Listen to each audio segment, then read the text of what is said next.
Bona tarda a tots, merci per venir o per haver vingut.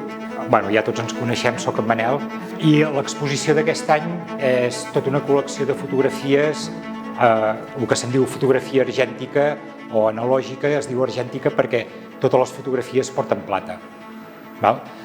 La tècnica que es fa servir per a aquest tipus de fotografia és una tècnica del segle XIX que s'agafa qualsevol tipus de paper, el paper s'assala o bé es pot agafar aigua de mar o bé es pot agafar aigua i afegir-hi sal i un cop està sec s'hi posa la plata pel damunt. Un cop aquella plata torna a estar seca se li posa el negatiu de la imatge per contacte i el positiu es pot fer de dues maneres, o bé amb els rajos solars o bé amb una làmpara de llum. Llavors, normalment totes les fotos que veieu penjades hi ha tocat uns 4 minuts i mig a 5 minuts i mig de llum i el revelat és molt fàcil perquè es fa tot amb aigua. I sí que en el cas aquest del paper salat, a l'hora de mantenir la imatge fixa al llarg del temps es fa amb un producte químic que és l'estabilitzador de la imatge. Tot i així, a diferència de les fotografies analògiques que podíem fer al segle passat amb la càmera i tal, aquesta fotografia, 100 anys, aquests papers 100 anys no els aguantaran. Vol dir que com més els hi vagi tocant la llum, potser d'aquí 30 anys estaran molt més fosques que no pas ara. I per tant també és una de les característiques d'aquesta tècnica del segle XIX que com més vagi passant el temps, més fosques es tornen. Per això, en molts museus, aquest tipus de fotografia es guarda amb un calaix fosc, i ben embolicat, i llavors quan alguna persona la vol veure, s'ha de demanar permisos i tal, i llavors te l'ensenya. D'acord?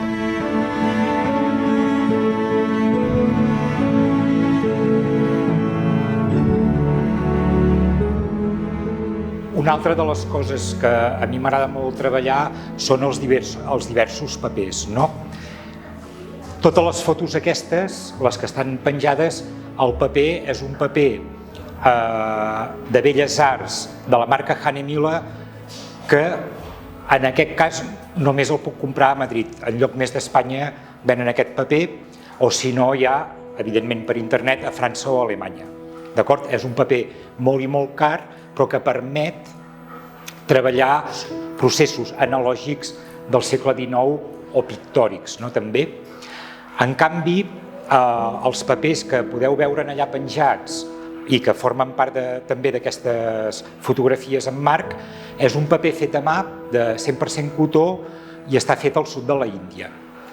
Llavors, veureu que la mateixa imatge feta amb aquest paper o feta amb aquell paper canvia molt. És més, en qualsevol dels papers, cada foto és peça única, perquè si veieu allà, quan veureu fotos repetides, tot i que ho hagi fet el mateix dia, posant-hi la mateixa quantitat de plata i de sal, totes surten diferents. Perquè també dependrà molt, sobretot en els papers fets a mà, si quan es va fer a mà hi va caure alguna taca, inclús aquestes. Com que també el Hahnemühle aquest és un paper de 100% cotó i també està fet a mà, però no és el mateix tipus de procediment que d'aquest del sud de la Índia, veureu que algunes fotos ni la sal ni la plata s'hi ha enganxat i pot semblar un error. Sí que és un error perquè en principi s'hauria de repetir, però al meu gust personal m'agrada molt que també es vegi el defecte d'un paper fet a mà i no pas un paper industrialitzat, que potser aquest paper industrialitzat ho faria tot més uniforme. Per tant, aquesta és la tècnica, són tècniques recuperades del segle XIX.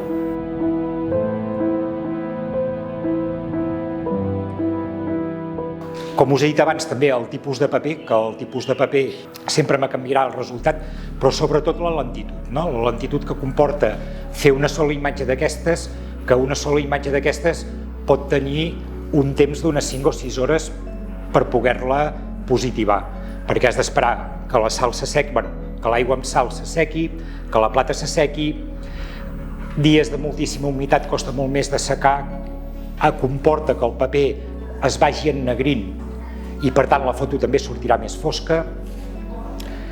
Positivar-ho, rentar-ho, que el rentat sol dura 3/4 d'hora, tot el rentat, i llavors ja a secar, que ja ho faig d'un dia per l'altre.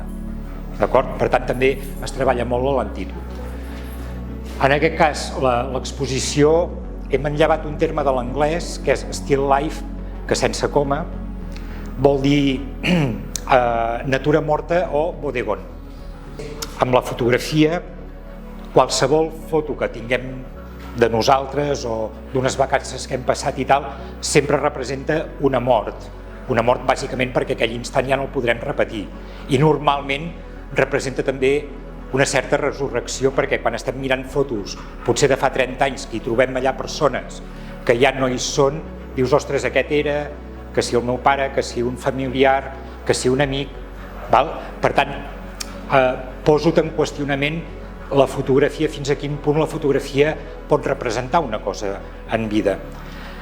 El fet de que en el nom de Still Life, que vol dir bodegón o natura morta, li hagi posat una coma al mig, és que es canvia el significat i vol dir que fins i tot així, encara que això pugui representar una mort, aquí hi ha vida, no? I el que la natura ens demostra, sobretot, una de les coses que a vegades m'agrada molt fer és anar a llocs totalment abandonats, edificis abandonats, i veus com aquell edifici que s'ha abandonat, al cap d'1, 2, 3 anys, la vegetació l'ha ocupat, per dir d'una manera. Per tant, fins i tot quan als nostres ulls la natura pot semblar morta, realment no ho és, perquè sempre hi ha aquell bri d'esperança que te pot dir que a dintre la terra sí que continua estant amagada la vida. I bàsicament aquesta és l'exposició que presento aquí. Veureu que en allà hi ha una fotografia, hi ha un quadre vertical, allò no està fet en paper salat, està fet també amb un Hahnemühle, però aquest ja és per fotografia, que porta moltíssima plata, i podeu veure, perquè la de dalt de tot és una de les fotos que està repetida per aquí, com canvia la mateixa imatge amb dos procediments diferents, que un és fotografia analògica normal i corrent i l'altre és el paper salat, tècnica del segle XIX, i veureu que entre dues tècniques diferents i papers diferents el resultat també és diferent, i sempre parlem del mateix negatiu. Soc aquí, Marta. Seu.